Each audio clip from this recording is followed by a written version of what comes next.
दिया कि फैलाओ, और इक्ष्वाकु से राज ऋषियों ने जाना। इस महत्वपूर्ण काल से ये अविनाशी योग लोप हो गया, इसी पृथ्वी में लोप हो गया। योग अविनाशी है, विनाश तो हो नहीं सकता। मनुष्य की स्मृति से ओझल हो गया। अब राज ऋषियों ने जाना, कभी झटके में छटांग भर पी लिया तो भूल गए होंगे, और क्या। अंत में वही पुरातन योग अर्जुन मैं तेरे प्रति कहने जा रहा हूं। तू प्रिय सखा है, अनन्य भक्त है। अर्जुन बड़ा जिज्ञासु था, प्रश्न परिप्रश्नों की झड़ी लगा दिया। अंत में भगवान कृष्ण ने कहा, अर्जुन तुमने मेरे उपदेश को ध्यानपूर्वक सुना, एकाग्रचित्त होकर श्रवण किया, क्या तुम्हारा मोह से उत्पन्न अज्ञान नष्ट हुआ? तब अर्जुन ने कहा, प्रभु नष्टो मोह स्मृति लब्ध्वा तत्प्रसादात मयाच्युत स्थितो अस्मि गत संदेहा करिष्ये वचनम तब। भगवान मेरा मोह से उत्पन्न अज्ञान नष्ट हुआ, आपकी कृपा प्रसाद से मैं इस स्मृति को प्राप्त हुआ।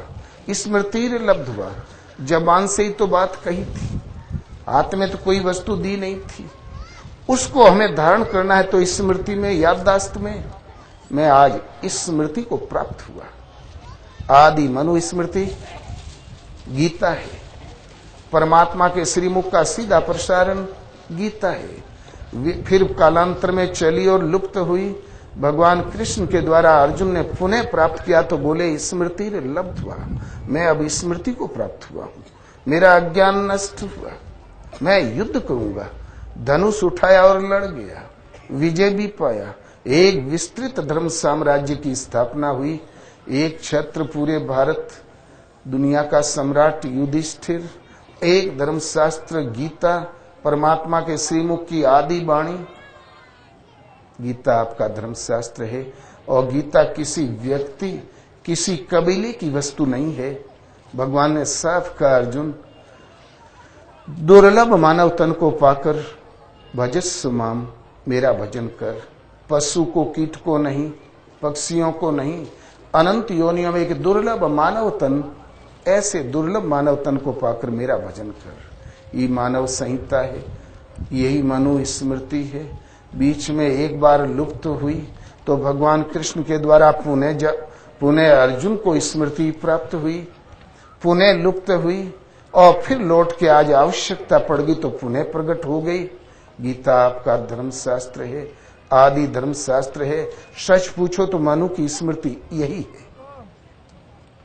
गीता का संवाहक मनु, वेद का ज्ञाता मनु, जिसमें एक परम तत्व शाश्वत सत्य ईश्वर और विधाता उत्पन्न सृष्टि नश्वर, इसका ज्ञाता मनु कैसे कह देगा कि हमारे जन्माए हुए आधे लड़का अछूत और आधे सही? ये असंभव है। हम धर्मशास्त्र भूल गए, इसीलिए हमारा वो नुस्खा ही गायब। जाल टूट जाने पर जो पक्षी आकाश में मड छितरा जाते हैं ना, वो दशा है आज हिंदुओं की। पता नहीं कितने देवता, भगवान का पुजारी कोई नहीं, फिर भी देवताओं का इतना चस्का। कम पड़ जाते हैं तो मजार पर भीड़ लगी रहती है, वो भी हिंदुओं की।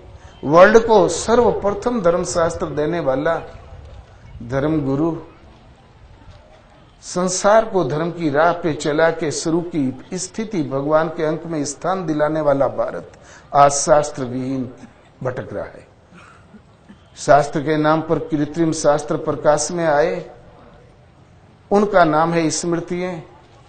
वो करीब 320 थी, लिखते ही चले गए, आज चुप हैं सब। यदि आपका धर्मशास्त्र है तो आपके हाथ में क्यों नहीं है? आपका धर्मशास्त्र है तो ये धर्म ज्ञाता लोग उपदेश क्यों नहीं करते?